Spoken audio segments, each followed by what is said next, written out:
what they don't understand is that no matter who you are, where you are, what you think you are, your situation can worsen so quickly you weren't even ready for it. I'm not saying I've ever been majorly privileged, but there was a time when I had a sofa to sit on.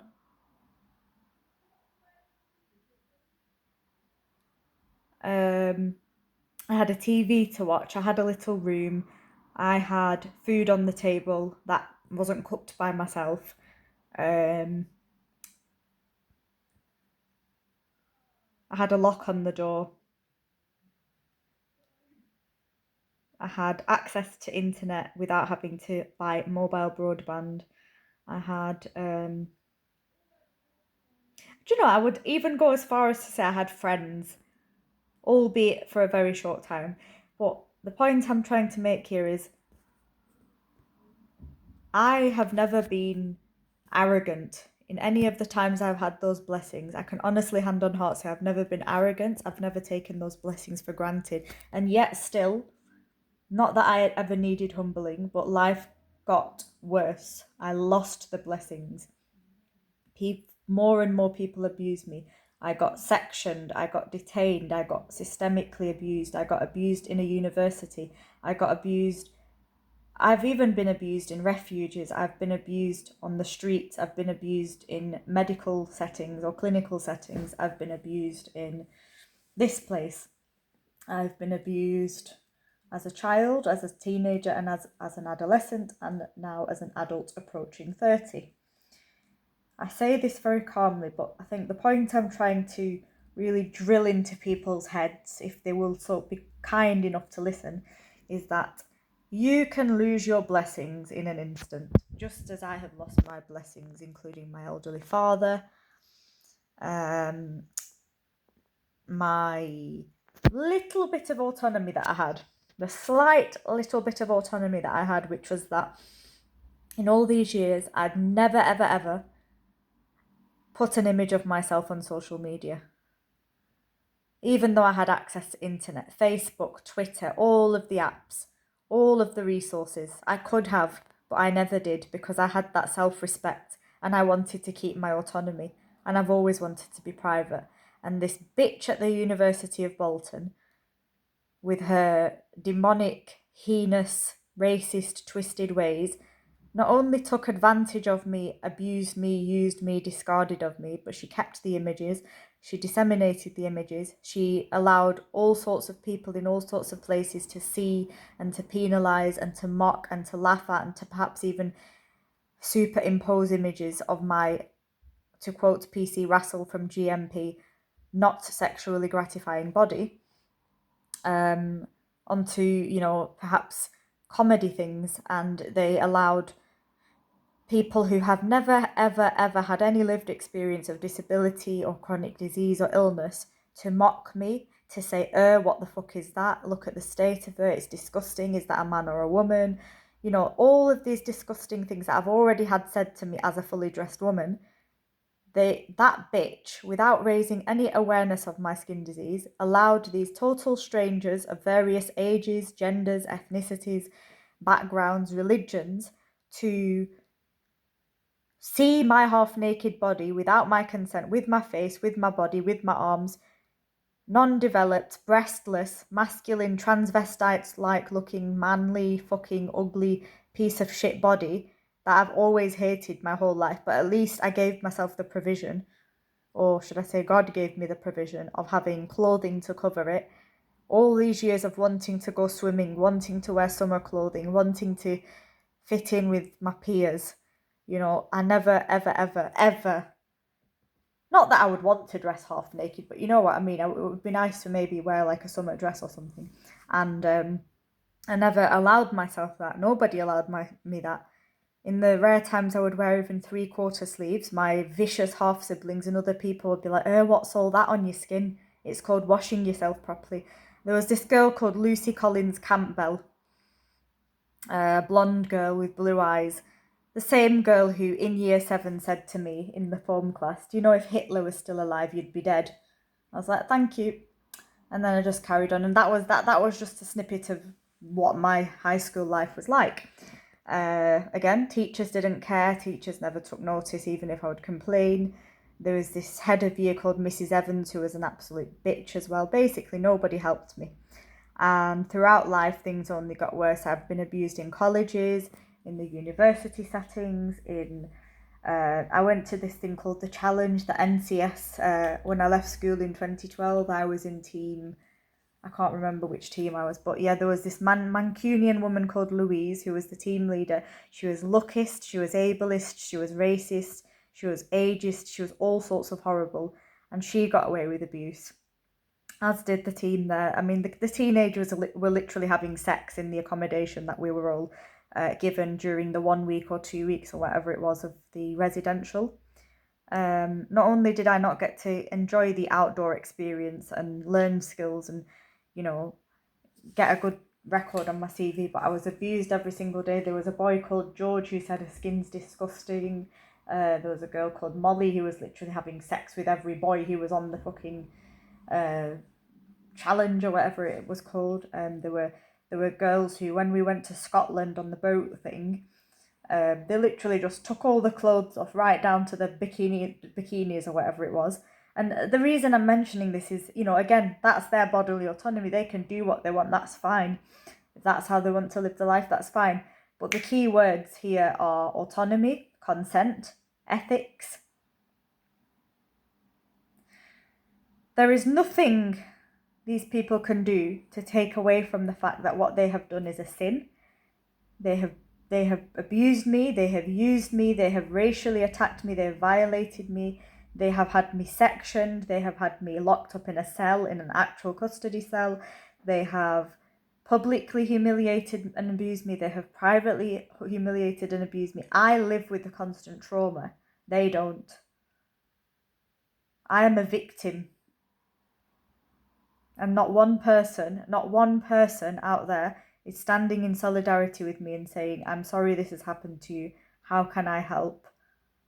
What can we do to... Not one person. They know that because I'm not in a financial position to get a private legal advocate, I'm not in a position to sue the university. I'm not in a position to... Like, they've even verbalized, I've overheard them and I've read things about them saying, what is she going to do about it? They lied about me, saying that I'm delusional. They used their so-called duties of care to have me sectioned, right? I am a victim of abuse. I am a victim of chronic disease. I am a victim of medical neglect. I am a victim of so much. But what the University of Bolton staff and students have done against myself is a crime. It is an offence. It is illegal. I don't give a shit how much they try to argue against, them saying because the images were not used for sexual gratification, which, let me just tell you, is completely irrelevant. First of all, there was no intention to be sexually gratifying. The intention was to use just a high quality image of just a section of my skin, not my face, not a identifiable image, but just of the skin, to say that this, if you ever see this sort of condition on any skin, do not run away, do not walk away. It is not contagious. It is simply an it is not simply an autoimmune condition for which there is not enough research. There are not enough treatment options out there. Don't run away from people and assume that it's contagious. Not only did she not thank me for my participation, which, by the way, I was an unpaid voluntary participant for in this so-called collaboration, but during the images she made comments such as, all your people look the same to me, which is racist. Had I said that to her as a Nigerian woman, the tables, the circumstances and the outcomes would have been completely different. Look here, for example, I described somebody as Iranian, which is absolutely not racist at all. She asked me where I'm from because she assumed I'm not from here because I'm not white. She is very light-skinned. She could pass as a white woman. I don't know her name. She doesn't speak English. She didn't tell me. So when I was describing who was making the noise and is talking on the phone all the time, I said the Iranian woman. They used that line against me saying that I am racist, which makes them racist because they know full well that that is not racist. That is like me calling somebody English, Welsh, Irish, Japanese, Chinese, Jamaican, Caucasian. It's like me describing a chair as a chair and they're saying that I am racist. Get your facts right and don't you dare ever call me a racist again when I have, for 29 years of my life, had to endure racism from immigrants, from white people, from black people, from mixed race people, from Chinese people, from people of all different ethnicities, because there is so much anti-Indian sentiment that is normalised in this country and in this world. And I'm, for one, I'm not going to just stand for it and accept it. There are many things we have to accept in this life, but I'm not going to accept being called a racist and that it's so normalised to abuse people who look like me. Life's already fucking difficult enough, right? Especially when you've got no family support, no friends, nothing, and then you've also got the burden of living with chronic diseases. I don't have any of the privileges these people have, right? I am being tormented, I'm being abused, I'm being victimised, and I'm not getting the support I need. And then today they had the audacity to patronise me even more and say, make sure you switch the cooker off. Why don't you switch your mouth off?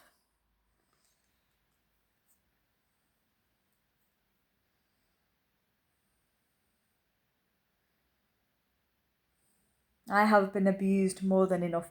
These may seem like minor things, but when you are already struggling physically, psychologically, financially, academically, vocationally, you need to understand the wider context of all of this. They used images of my skin, of my body, of my face, without giving any context. I would not have given them consent to use my face as it is, but they never asked me. They never even thanked me for my participation. I wrote them a whole piece describing how marginalised I am, how much I'm suffering. At no point did I say to her that she could use my image. She never thanked me for standing for her. She never thanked me for my written piece. She never thanked me for my time, which alone was rude and bad and vicious and vindictive enough. She never apologised for the racist comments she made, right? She got away with so much. And that bastard university with a bastard staff, with a bastard fucking management and lecturers, Sharon Lovell and Azizat Arma, these people both got away with abuse of a disabled not immigrant, but a disabled ethnic minority, clearly marginalised adult woman who they knew to be vulnerable. And I firmly believe that staff members from the department that I was studying in, which was education and learning, gave her the thumbs up because they must have done some conversation, they must have conversed in some way. Someone must have told them that this person is a write-off, let's fuck her up and let's, she's got nothing, she's got no one, she's got no family, she's got no friends, she's got no partner, she's got no pets, she's got no car, she's got no job, she's got no money, she's nothing and nobody, like so many people say against Indian people. These people have nothing, blah blah blah, right? There's already all of this anti-Indian sentiment. The staff member, the student, they did all of this knowingly. They knew this would fuck me up, so to speak, right? It's exactly the same as rape. This is just as bad as rape because they took away my autonomy. They took away my control over my image of how I am portrayed, right? I never dress even 3/4 naked. I'm always fully dressed. The only thing I don't cover is my hair, other than obviously if I'm wearing a hat or if it's raining. And I, for years and years and years, I never even wore dolly shoes, sandal. I never wear sandals, but even dolly shoes where like the top part of your foot is showing, I never wore shoes like that, even though that part of my body hasn't always been that diseased. Because of the comments, the racism, the,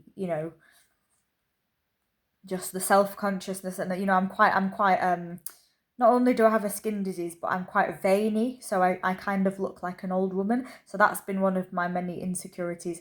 People have made comments on so many things about me. They say I look like a man. They say that I look like I've got they used to ask me, have you got chicken pox? Are you contagious? I've had all sorts of disgusting things said about me, right? I've had to go through that. I put my head down, I studied, I revised for my GCSEs. They failed me in the GCSEs. You know why? Not because I didn't write the right answers, not because I didn't do all the past papers and the revision, but they saw my name, they put a face to my name, and they thought, nah, let's fail her. We don't want her in our system. We don't want her in this country. We don't want her. So even in academia, I have been violated and abused from childhood. But for the image thing, it's completely immoral and unethical and wrong. And I pray. I've prayed for their forgiveness. I've prayed for them to be, healed, because if you've got to be messed up in your own head to abuse somebody this marginalized. But I have no longer got any energy in me to ask for forgiveness of them, because as I sit here suffering, aching, itching, rotting away, fatigued, struggling 24/7, they're out there living their lives with good health, normal health, with money, with income, with savings, with disposable income, with passive income. They've got family, they've got friends, they've got all the support network that they could ever need and more. They've got their annual leave, they've got so many privileges and provisions I can't even imagine. They have a freedom of speech, they have freedom of expression, they are able to go outside wearing whatever they want, no one says anything to them. They're free as birds, so to speak. And yet, not only did they take away my autonomy and make a mockery of me, but they have not apologized, they have not taken any accountability, they have not provided any transparency. Those images could be anywhere. They had so many premeditated attacks against me. For example, when I was sectioned in the hospital, they sent me an email whilst I was in the hospital saying, because you are locked up in a cell, you are not able to engage in an investigation. Therefore, we have excluded you from the university. I can just see and hear them laughing as they typed that email. And they find it joyful and hilarious because they're twisted, racist bastards and they deserve to be strangled to death, to say the least. Not that I condone violence, but, I also believe that justice should happen. They had the audacity to send me an email saying, oh, by the way, your image was also used in an art show where all of the other participants were invited, except you. They did have my email, they did have my mobile phone number, they did have my address details, they did have everything, because I was an active student there. I was literally living down the road. They had my address, they had my name, they had my phone number, they had my email, they had my lecturers' details. There is no way on God's green earth that they didn't know that it was the appropriate action to ask for my consent. They have done this knowingly in a premeditated attack. And I don't care if there are people worse off than me, right? Yes, there are people who get raped and otherwise, but what the university did against somebody this marginalized was planned. But I am so grateful that at the very least, although my case hasn't been brought to justice, that some of the management have recently been suspended. That doesn't look good on them as an institution, who have literally even resorted to changing their name to the University of Greater Manchester because they are that embarrassed of their name, because they are that embarrassed of their history and of their background, right? It's my mistake, my bad, so to speak, that I actually chose this shithole of a university in the first place. It's never going to be a real university. I think deep down I knew that, but I also think in my desperation of wanting to be in higher education, I settled for the lowest possible thing after doing a fast track. Oh, by the way, with the fast track, they tried to say that I didn't complete the fast track course, saying that records indicate that she did not complete it. Luckily for me, as my investigative journalism, informal investigative journalist in me, decided to screenshot it before they had taken my access away on email, but on my mobile device, I was still able to access my email, which I think really messed up with their heads. And they also said that they were alarmed that I found Sharon Lovell's email, even though it was clearly stated as a Gmail account on the university website. So the points I'm trying to make here are they bullshitted and bullshitted and bullshitted until it tired them, and then because they couldn't do any more, they literally got tired and then completely stopped communicating. And then they even had the audacity to report me as missing, as the idiots here did as well. And they did this whole big campaign and reported me as missing. Again, all to cause fear in me, to instill fear in me, to try to silence me. Essentially, what they want me to do is they want me to commit suicide.